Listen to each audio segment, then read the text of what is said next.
San Pedro Quicayán y zapatenle sabroso.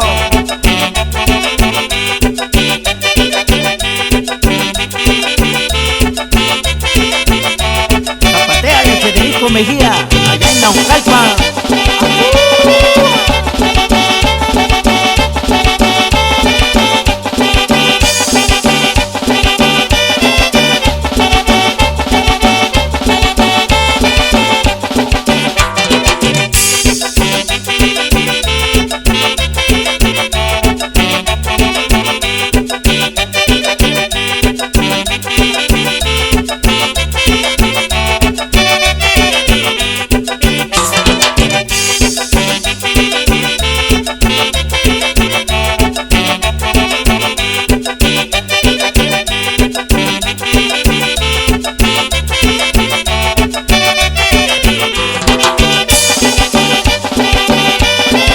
Saludo al señor Francisco López y su esposa Estefania Matías, de parte de Cookie.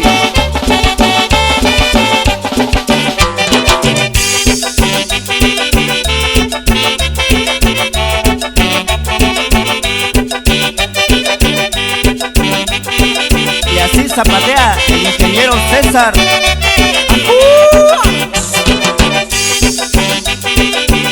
Y échale, César.